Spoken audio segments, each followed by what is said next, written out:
Assalamualaikum warahmatullahi wabarakatuh. Saya Dinda Khairunisa, kelas 11 MIPA 1, akan mempresentasikan tugas biologi tentang sistem saraf pada manusia.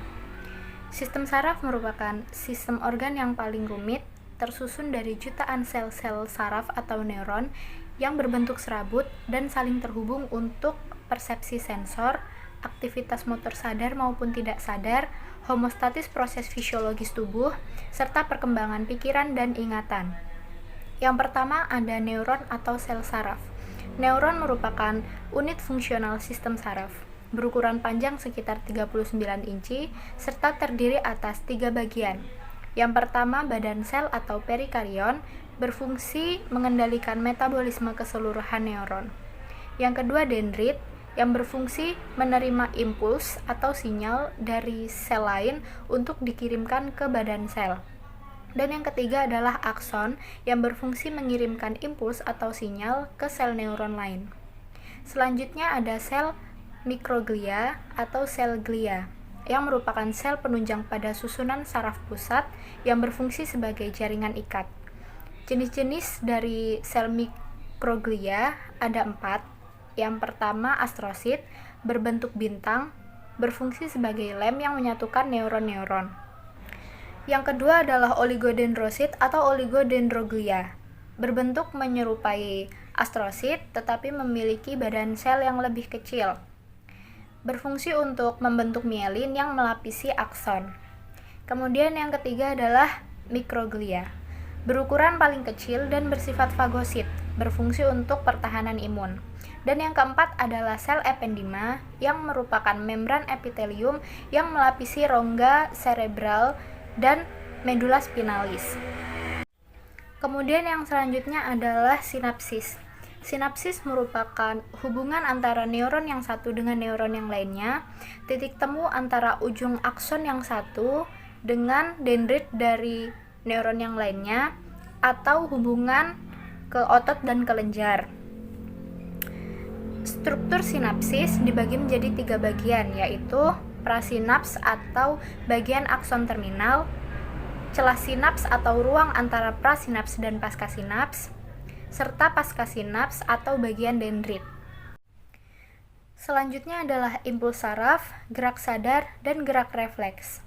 Impuls saraf merupakan rangsangan atau pesan yang diterima oleh reseptor dari lingkungan luar, kemudian dibawa oleh neuron atau serangkaian pulsa elektrik yang menjalari serabut saraf. Contoh dari impuls saraf diantaranya adalah perubahan suhu, tekanan, bau, aroma, suara, benda yang menarik perhatian, dan berbagai rasa seperti asin, manis, asam, dan pahit. Kemudian gerak sadar. Gerak sadar merupakan gerak yang terjadi karena disengaja atau disadari. Contohnya, memegang buku ketika ingin belajar.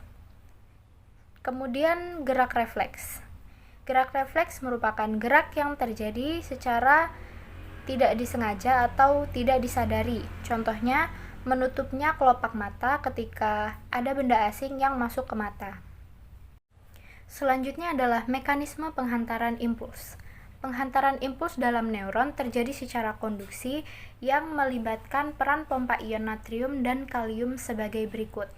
Yang pertama adalah tahap istirahat atau polarisasi. Neuron tidak menghantarkan impuls. Saluran ion natrium dan kalium tertutup.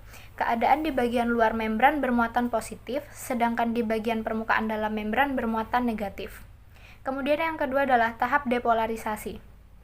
Jika neuron diberikan rangsangan, saluran natrium akan terbuka dan ion natrium masuk ke dalam sel.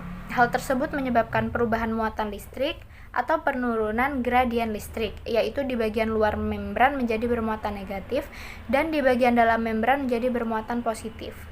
Dan yang ketiga adalah tahap repolarisasi. Saluran natrium tertutup dan tidak aktif, sedangkan saluran kalium terbuka sehingga ion kalium keluar dan menyebabkan bagian dalam membran menjadi bermuatan negatif.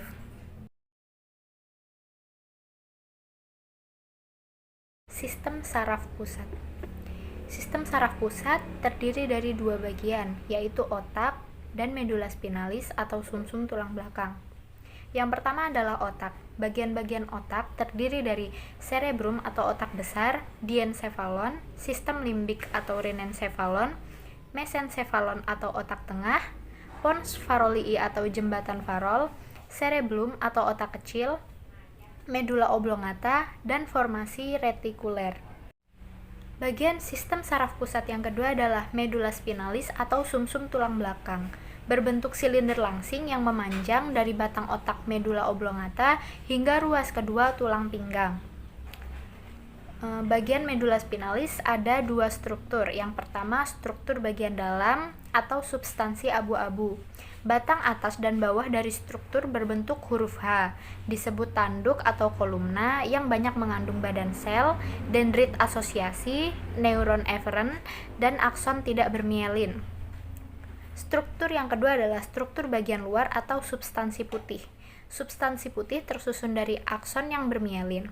Bagian ini terbagi menjadi funiculus atau kolumna, anterior atau ventral, posterior, ventrolateral, dan lateral.